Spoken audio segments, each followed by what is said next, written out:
Ini gimana nih? Banyak kok. Keren banget nih guys. Suasananya.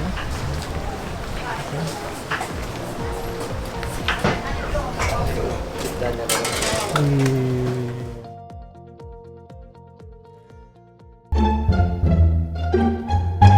Oke guys, jadi kita sudah nyampe di Maha Corner, tempat tujuan kita tadi bang ya, bareng Bang Rifki.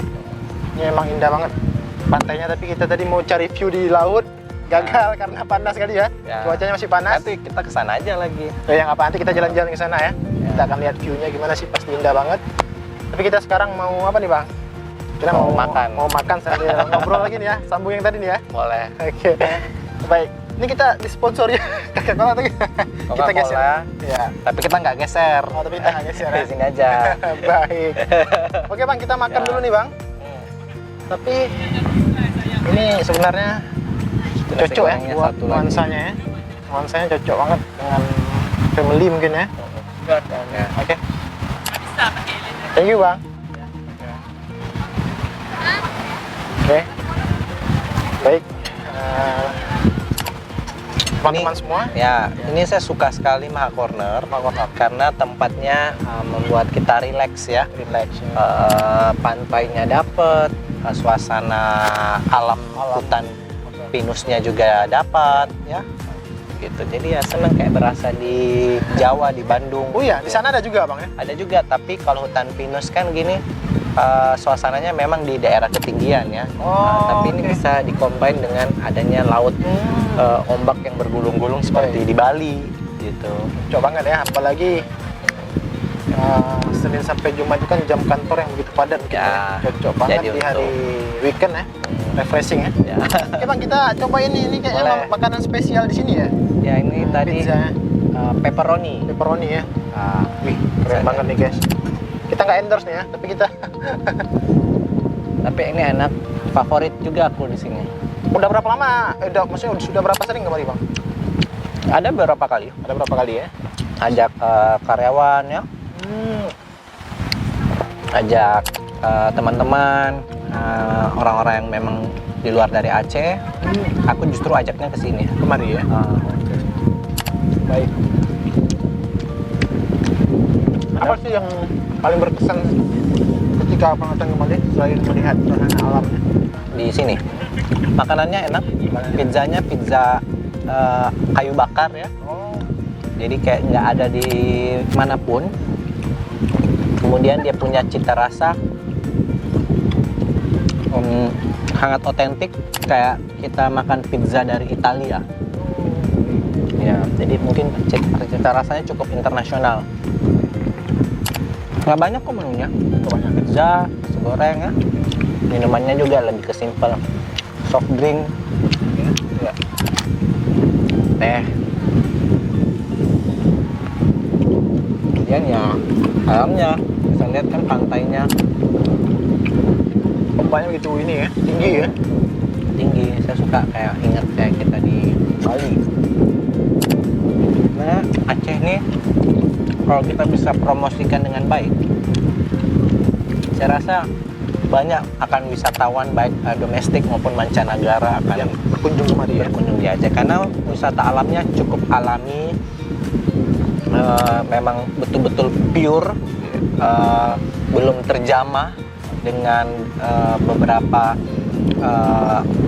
kan biasa kalau orang buka pariwisata banyak sampah ya, kemudian banyak kotoran-kotoran, kemudian pantainya mungkin airnya jadi keruh. Nah ini saya lihat justru bersih, bening, biru. Ini belum kayak di Sabang, itu bagus banget. Kalau di Sabang memang beda lagi bang ya. Ya. Apalagi terumbu karangnya mungkin memang airnya yang begitu jernih ya. Biru lautnya itu masih nampak banget. Iya sih, mungkin dari segi pengelolaan pariwisatanya bang ya, tata kelolanya ya. Ya, itu kan urusan mungkin dari kita pribadi ya. Kita kan nggak bicara soal pemerintah aja nih bang ya. Peran masyarakat yang di sekitar pantai pun juga harus ini turun andil ya, Benar. melihat persoalan pengelolaan ini. Jadi setiap konsep pariwisata itu kan tidak terlepas dari pemberdayaan masyarakat setempat ya. kemudian kita harus juga melindungi kekayaan adat setempat. Mungkin kayak kita bicara di Bali, mereka tetap menjunjung yang namanya hukum adat mereka. Begitupun juga di Aceh, kalau misalnya di atas jam 6 malam tidak boleh ada lagi aktivitas di pantai, ya mungkin itu harus kita hormati, karena itu ya kita nggak tahu, mungkin ada kepercayaan atau mungkin ada maksud kenapa sampai tidak boleh ada aktivitas di pantai di atas jam 6. Itu juga salah satu kita menghormati budaya lokal setempat. Kemudian mungkin yang pasti kita harus selalu menjaga lingkungan, ya. Itu yang paling penting, karena lingkungan itu kan sebagai bentuk kita menjaga kelestarian di masa depan. Jadi kalau kita mau mensukseskan program pemerintah, kita harus turun andil juga. Harus juga andil untuk membantu menjaga lingkungan, kemudian menjaga kehormatan dan adat istiadat setempat, seperti itu. Walaupun jadi tidak hanya sebatas bisnis saja atau promoting suatu daerah.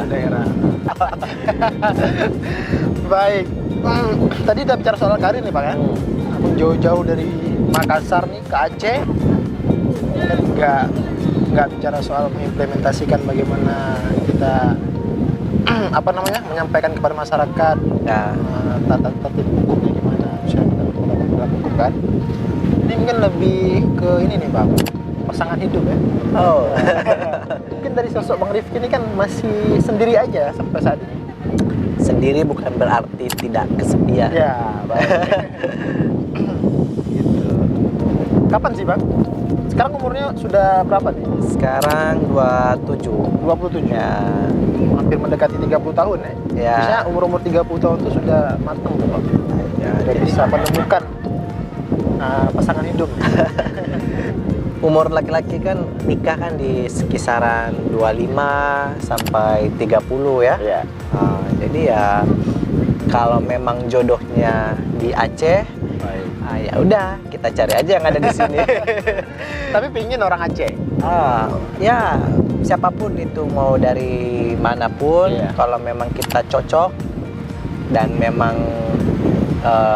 pas buat kita, ya mau ya. Khususnya karena tinggal di Aceh, saya butuh orang yang bisa mengajarkan bahasa Aceh dari A sampai Z, dari 0 sampai 10. Ya pengennya sih ya orang Aceh. Karena nanti bakal menetap di sini juga kan? Insya Allah. Kalau bicara soal keluarga gimana?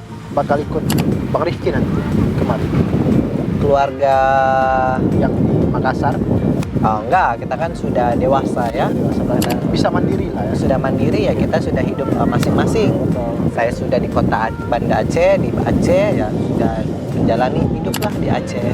Orang tua ya di Batam, di Makassar, ada yang di Jakarta, ada yang di Malaysia. Tapi orang tua mengizinkan. Maksudnya orang tua mengizinkan yang terbaik pastinya buat anaknya. Ya, justru orang tua saya pengennya pasangan hidup saya ini yang bagus agamanya, yang baik karakternya, yang bisa membahagiakan saya dan keluarga saya. Jadi persoalan pernikahan itu kan bukan hanya dua pasangan saja, tapi keluarga juga. Ya kalau bisa saling menerima kekurangan dan kelebihan, itu yang penting. Dan memang kalau nggak orang Melayu, orang Malaysia, orang Aceh sangat didukung jadi pasangan hidup anak-anak dari orang tua saya gitu. Yang cantik nggak Bang? Ya paling tidak enak dipandang lah. Kalau nggak enak dipandang berarti nggak enak juga nanti rumah tangganya. Tapi yang terpenting tadi agamanya ya. Selain pendidikannya, karena generasi yang baik pasti juga karena orang tuanya pendidikannya bagus, ya kan.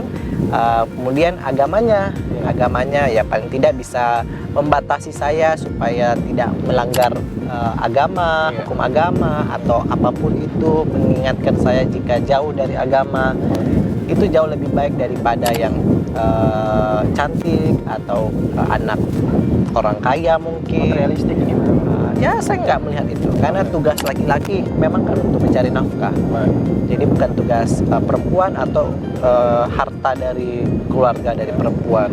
Jadi tugas saya ya memang saya yang menghidupi keluarga, tidak perlu lagi berharap kepada perempuan. Artinya berarti perempuan tidak bisa, maksudnya abang pengen pasangan hidup itu tidak ingin berkarir juga gitu? Justru saya mendukung. Mendukung. Apapun profesi pasangan hidup saya, apakah dia seorang notaris, apakah dia seorang dokter, apakah dia seorang karyawan atau bisnis, saya akan mendukung penuh karir dia. Saya tidak membatasi perempuan harus tinggal di rumah, menjaga anak, atau tidak ngapa-ngapain, hanya melayani suami. Itu bukan saya banget. Justru saya ingin mendukung supaya pasangan hidup saya juga mandiri. Dan ketika dalam suatu perkawinan itu saya mungkin dalam keadaan sakit, atau mungkin suatu saya meninggal dunia, ada yang bisa menunjang anak-anak nantinya. Dan seorang perempuan justru harus memiliki kemampuan itu. Jadi tidak membatasi ya ruang dia untuk bekerja, berkarir dan lain-lain. Iya, Masya Allah. Ini bagian dari promosi juga nih, Bang. Ini kalau kenal dengan Bang Devi keren banget ya, karena orangnya juga apa namanya, menyatu ya dengan siapapun nih, Bang. Apalagi nih buat kalian nih yang masih jomblo nih. Baik, Bang. Usia berapa kira-kira, Bang, targetnya nih? Memang kalau ditargetin susah ya.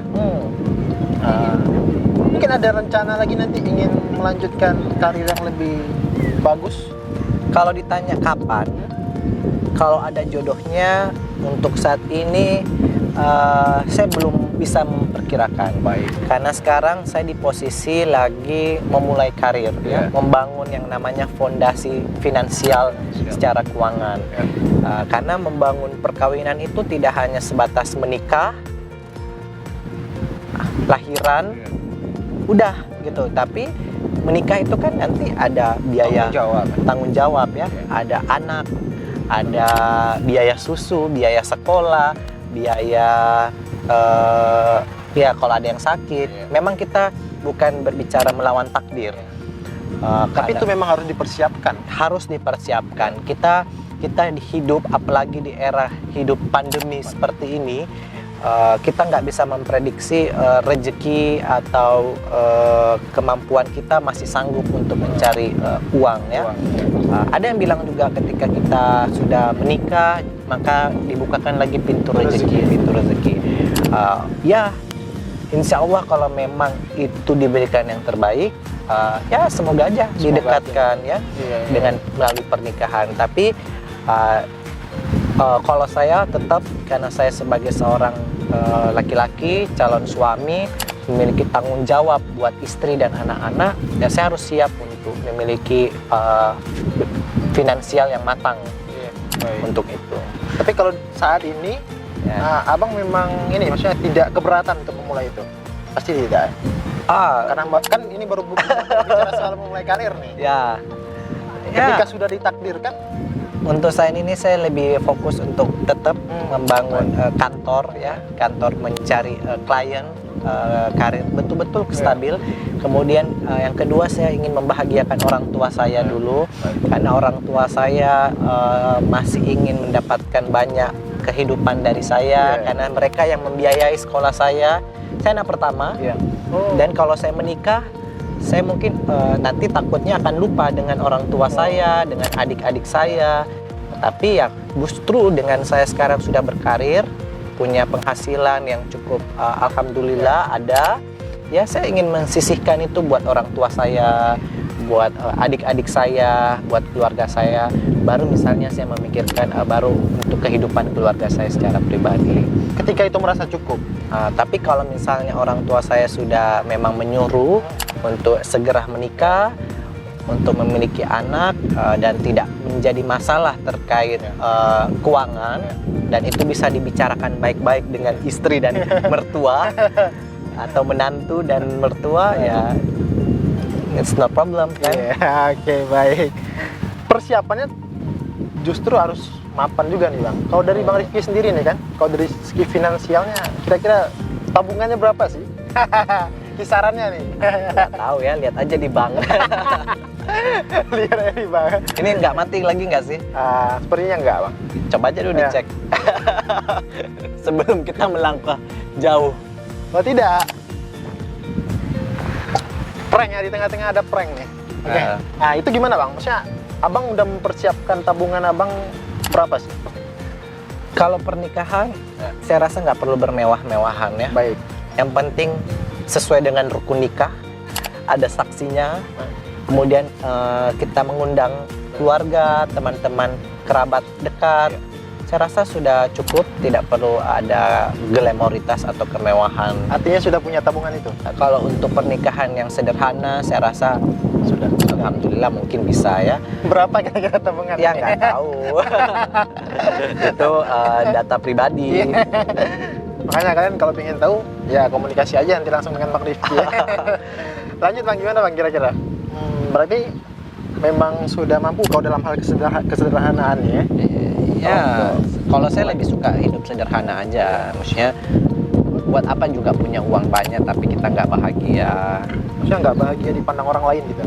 Buat diri Buat sendiri. diri sendiri ya? Jadi uang tuh hanya nilai, hanya sebuah angka.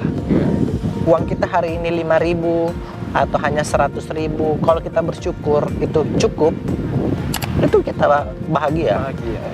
Dibandingkan kita punya uang miliar, tapi di balik itu ternyata uangnya hasil kejahatan, Baik. pencucian uang.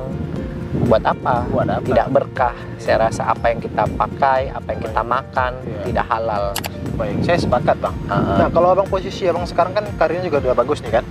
Abang pernah nggak merasakan ketika abang mendapatkan sesuatu, tapi abang pingin lagi? Itu bagian, maksudnya artinya abang bersyukur kan? Tapi abang pingin lagi? Ya, Ya. saya orang yang cukup ambisius terhadap target dalam hidup dan mimpi-mimpi saya.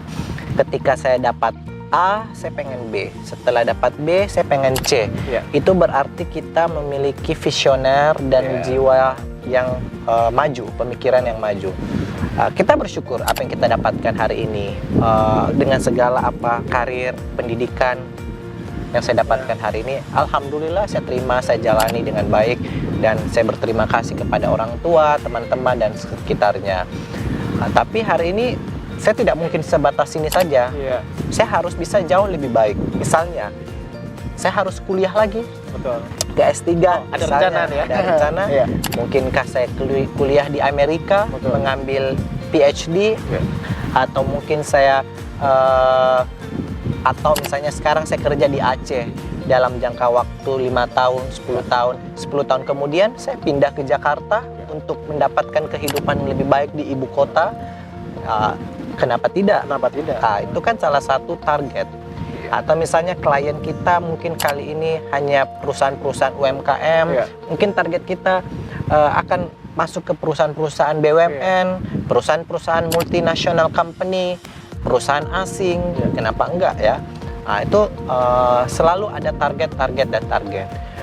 Mungkin hari ini saya profesi hukum, atau ya siapa yang menyangka 5 tahun, 10 tahun kemudian saya bisa bergabung di anggota dewan. Betul. Ya, Amin, apakah amin. di provinsi atau di nasional sebagai wakil rakyat, atau mungkin saya terpilih menjadi di pemerintahan atau menteri. Kita kan nggak pernah tahu ada target-target itu, karena setiap manusia itu kan ada rasa ingin maju ya. Maju, ya. Tidak hanya stuck di bidang itu, dan saya tidak suka terlalu stagnan dalam hidup. Gitu. Ya, saya rasa itu hal penting dan positif yang supaya anak-anak muda ini juga di Aceh, berpikir bahwa kita harus maju. Betul. Aceh, kalau kita selalu nyaman, kita akan selalu nyaman dengan kondisi seperti ini. Tapi kenyamanan itu kalau kita bisa bandingkan dengan daerah lain, kota lain, negara lain, ternyata masih ada loh batas nyaman itu. Iya. Nah, gitu. Bang Rifki sudah keluar dari zona nyaman kan? Oh, Pasti. itu harus. Iya, Justru kita sekarang harus keluar dari zona nyaman. Iya, betul. Supaya mengambil nyaman-nyaman yang lebih baik lagi. Iya, betul. Apalagi sekarang kan sudah di Aceh nih kan, pasti jauh lebih berbeda ya. Ya, Betul. berbeda sekali ya. Berbeda sekali ya. Bang, ini seperti sudah dingin nih. Nggak apa-apa, Nanti nggak ketemu jodoh lagi deh. tetap enak. Iya. Aduh, Makanlah. iya. Nih, Bang Rifki, ya coba juga nih taruh di situ, Gak Mbak. apa-apa, aku makan pizza. Aku suka pizza. Jadi perjalanan dulu pertama kali ke Aceh nggak ditemenin keluarga, Bang? Memang sendiri ya? Dulu pertama kali. Justru datang ke sini sama keluarga. Oh, sama keluarga. Ya? Survei ya. Oh, survei. Baik. Tempat yang pertama kali saya datangin adalah Masjid Raya. Masjid Raya, ikon religius ya, Ya. dari segi pariwisatanya ya. Kemudian Museum Tsunami.